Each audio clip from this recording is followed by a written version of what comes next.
They demanded to be freed in 1822, and I think it took them an extra year when all the stuff got done. But we got the paperwork to say who the masters was and who the overseers was and all of that. Monmouth County, located in New Jersey, has a rich history that dates back to its founding in the 17th century. Originally inhabited by the Lenape Native Americans, the area was explored by European settlers in the early 1600s. In 1665, Monmouth County was established as one of the original counties in New Jersey.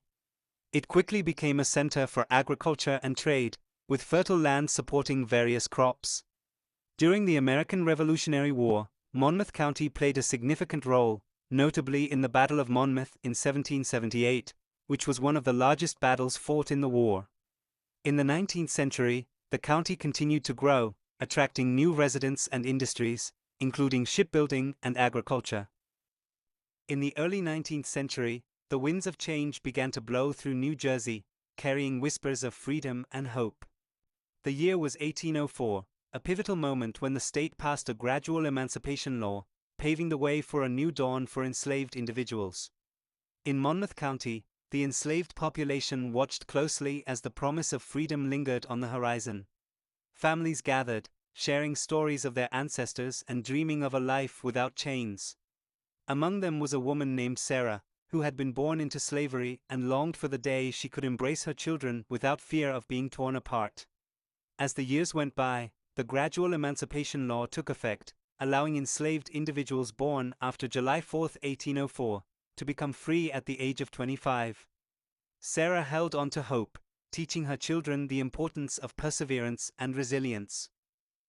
Here in New Jersey, when we look at those emancipation records from Peter Rock and Eliza Rock and James Skank and Catherine Skank, those are the children and grandchildren, because they got emancipated in 1823. So my great grandmother Catherine was already born. This first Peter was already born, and then, the second Peter was already born, and then Caroline, their last baby, born in 1824, was considered the first free Black child in Monmouth County.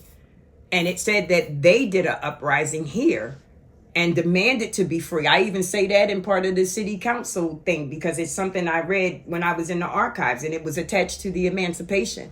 They demanded to be freed. In the early morning hours of a crisp day in 1824, whispers of rebellion echoed through the quiet fields of Monmouth County, New Jersey. A group of enslaved individuals, yearning for freedom, gathered in a secret meeting place near Pine Brook, just outside Shrewsbury. Led by a man named Jack, they shared their dreams of escape and the hope of a life free from the chains of slavery. They had been planning for weeks, discussing the best routes and gathering supplies for their daring escape. However, their plot was discovered when one of the enslaved individuals, fearing punishment, revealed the plan to their owner. The news spread like wildfire, and the local authorities quickly intervened. On that fateful day, as the sun rose higher in the sky, the ringleaders were arrested, and the community was thrown into turmoil. Jack and several others were tried for conspiracy, facing harsh penalties for their audacious attempt at freedom. The trials were swift and unforgiving. Many were sentenced to severe punishments, including corporal punishment and extended periods of servitude, while some faced the threat of being sold to distant plantations, separating them from their families forever.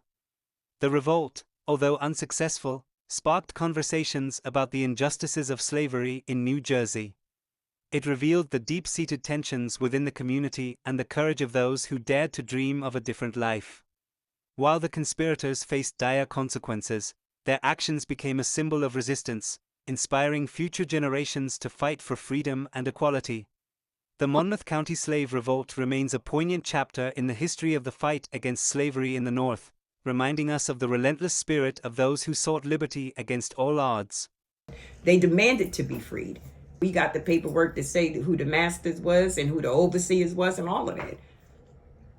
Yeah, I even got a little girl. It said she was a little white girl, and I think she was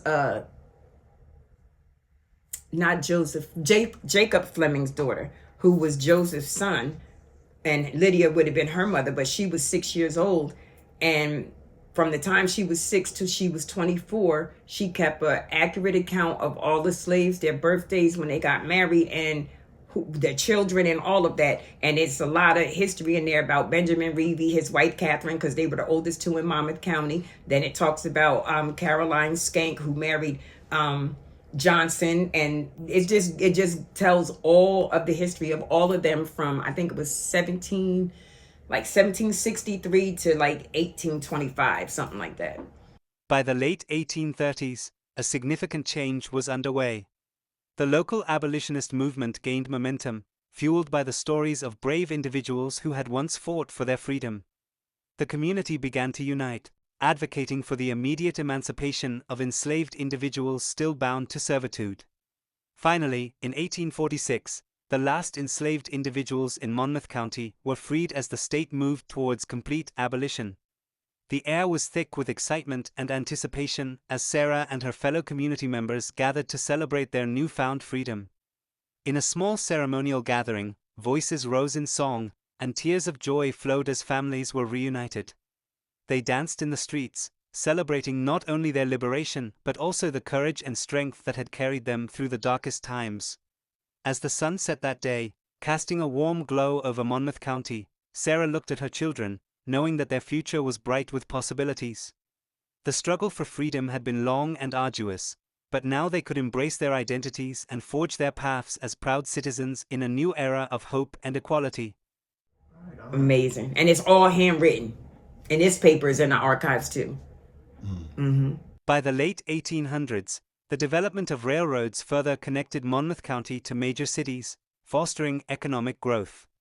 In the 20th century, the county evolved into a suburban area, becoming a popular residential choice for those working in nearby cities like New York and Philadelphia.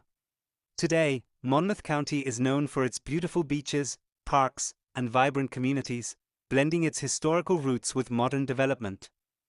For every film that Norris and Brooklyn do, when they want to show y'all the paperwork and have the pictures, that's me. They can tell you the story, but when they want to get factual, that's all I'm here for. That's it. I'm not here for nothing else. I don't need y'all to do that. I'm not. I gotta stay focused. AKA paperwork. Paperwork.